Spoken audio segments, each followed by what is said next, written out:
Hi everyone! Last Epoch releases on February 21st, and of course I want to bring you some up-to-date build guides for you to enjoy. Lately I've been blasting the game quite a lot, in particular the Rogue. So this is the Bladedancer Shadow Dagger Rogue that you're seeing here right now that I've been practicing speedrunning with. So I want to race on hardcore, and well, Rogue is a pretty fast class. So if you're a zoomer, then this might be exactly the build for you. Shadow Daggers has been nerfed a little bit in the final patch notes in 1.0.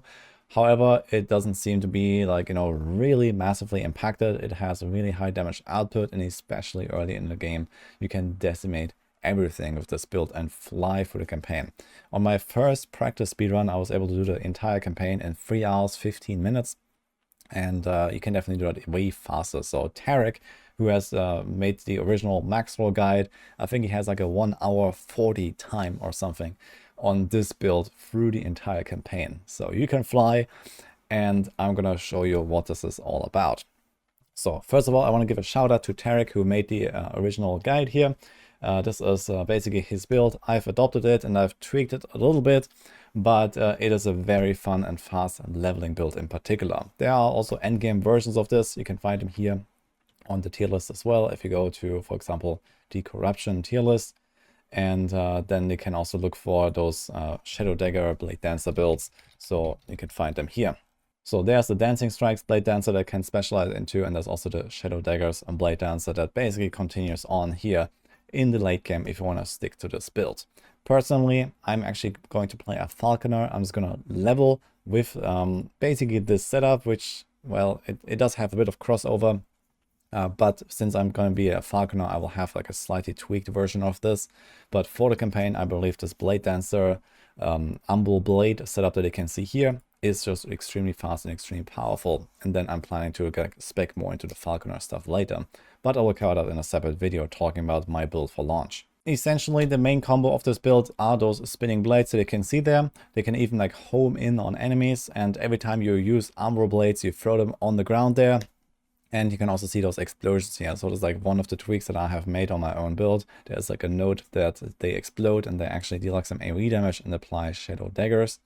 But other than that, it's basically just like run, and whenever you shift, for example, you leave one of those blades behind, basically killing everything behind you. So you just get passive XP while running through the zones in the campaign. And with the Shadow Daggers having that high damage output, yeah, most of the time, one proc is enough to just destroy everything. So how does the setup actually work? Well, the Shadow Daggers are the core of this. So we have them here. So this is this sub-skill basically that it can trigger through various effects in this build. So what happens is that you need to stack up basically a debuff on an enemy called Shadow Daggers, and when you reach 4 stacks, they will basically explode and like deal damage to that target. So you just try to stack up as many Shadow Daggers as possible. You don't actually care that much about the actual like skill damage that you have. You don't really stack up like, Umbral Blades damage, throwing damage or something like that. Instead, you're actually stacking physical damage, melee damage, and dexterity here. So you can see this here. So this is how you actually deal all of your damage. And this is what causes these like big explosions here. See here, for example, even at like level, I don't know, 50 or 40 or something, I can easily do like, 4,000, 5,000, 6,000 crits or something. Look at this here. So this is basically one-shotting those rare monsters, and this is how you deal the damage with those Shadow Daggers. One cool perk of the Shadow Daggers is also that they always crit. So you don't actually need to stack any crit chance. Instead, you only stack crit multi. So you can see this here, for example, in the planner. You use Chris in your main and your offhand, and they have an insane amount of critical strike multiplier. And you can also try to put this on some other items here, for example, like the relic or something, and try to get a bit of crit multi up, and you don't care about crit chance because they have 100%. So like this, you have like another huge damage multiplier, and again, you don't really care much about your actual Umbral Blades damage. It's all about the Shadow Daggers. Now, the thing is that Umbral Blades doesn't unlock until level 16, and then you also need to spend a few points in the skill tree to really make it pop off with the Shadow Daggers. So for example, you want to go up here right away. There's like this one big throw. Usually you have like multiple small blades that you throw, but there's this node, and then behind that is the Shadow Dagger node. And then there's also a bunch of other like really important notes that I want to pick up here very early on Umbral Blades. So as soon as you're level 16, you're gonna specialize into Umbral Blades, and you're gonna start using those Chris daggers if you find them. You can also try to buy them from the vendors, for example. Make sure you get those, put a bit of like physical damage on them, and then you can start blasting. And then you have like a bunch of these other things here, like the Cacophony of Steel, where now you leave like this spinning blade on the ground, and enemies that walk through them will actually get these shadow daggers applied to them. And this is basically enabling you to just like throw them somewhere or leave them behind automatically. For example, with the shift.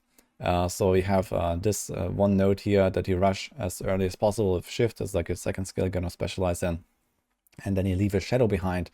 And those shadows will then also leave those blades behind. So you just shift through the map, you run through the map, and everything dies behind you. And you can do that via this Umbral Remnant node here. So it says that the shadows drop Umbral Blades. So this combination basically allows you to like not really attack much anymore, and then maybe on the boss fights you know throw your daggers a little bit, but for the most part you don't really have to attack very much.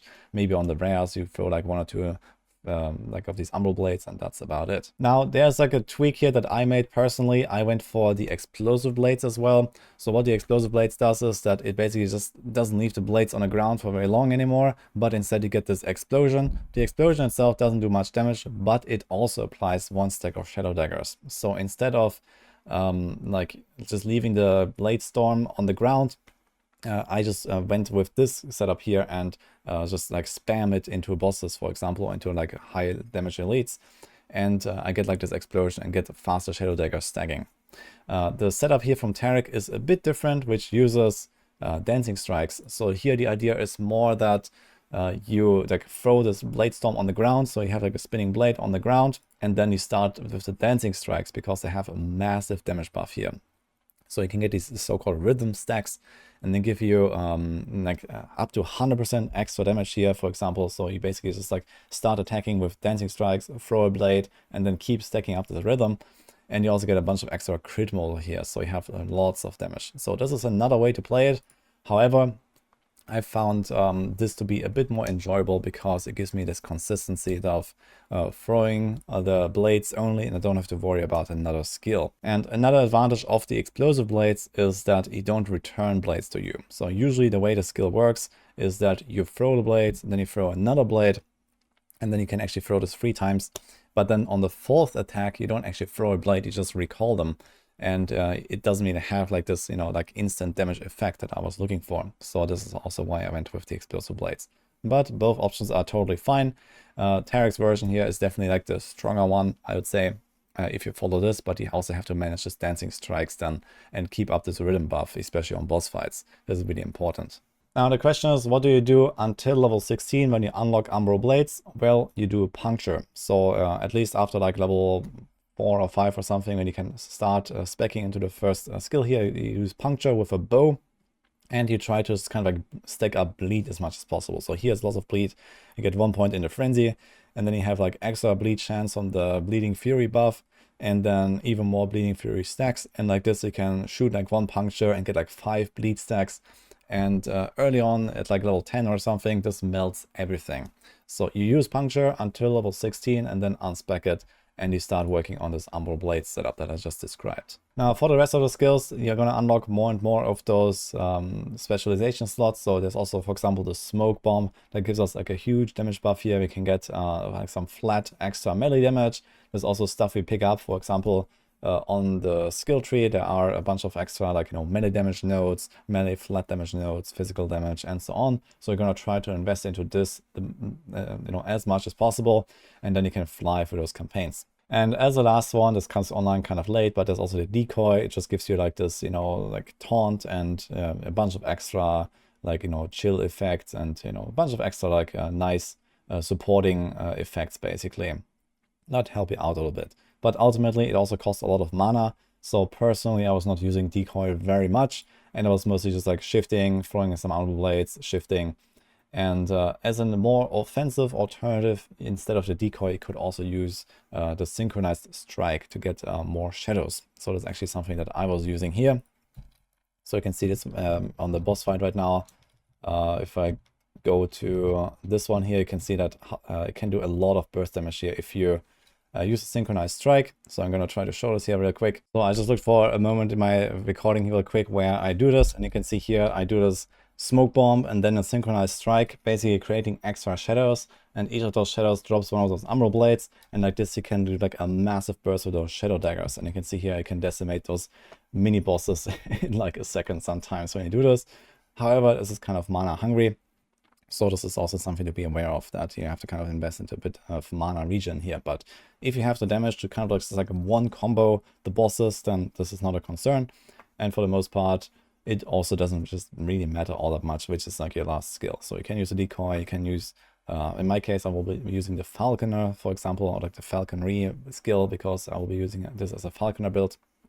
And here you can use the decoy or the smoke bomb.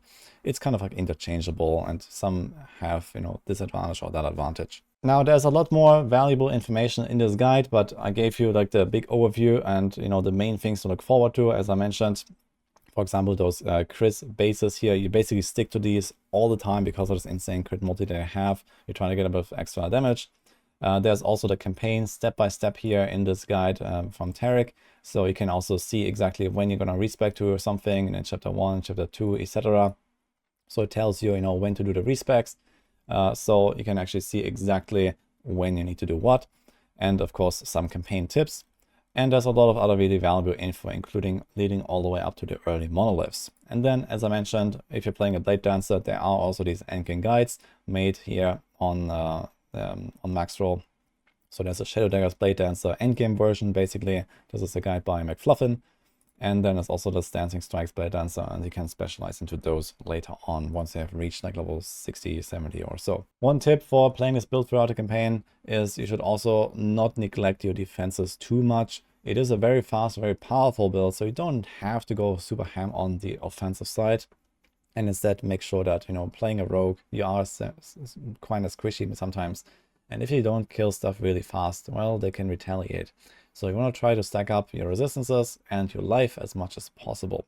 And maybe also try to get some life leech. So you can get melee damage leech as life, for example, on gloves, but you can also put this on other slots, and this keeps you alive. Because even though the Umbral Blades as a throwing attack doesn't count as melee, you can actually leech life from the Shadow Daggers, which does count as melee damage. Overall, I can really recommend this rogue build here, so go check it out. Also, the link in the description linking to Tarek's leveling guide, and then some of the endgame guides there that you can see there. So personally, I had a lot of fun with Umbral Blades and the Shadow Daggers variant, so I can just recommend that. And that also wraps up this guide. So hope you enjoyed this. Another huge shout out to Tarek and also McFluffin, who have done the leveling and the endgame guides for Bladedancer, Shadow Daggers on Maxroll. So I had a lot of fun with those builds and then tweaking it a bit to my liking. That's it for this video here. I hope you enjoyed this. Wish you a good start on last Epoch, and see you guys next time.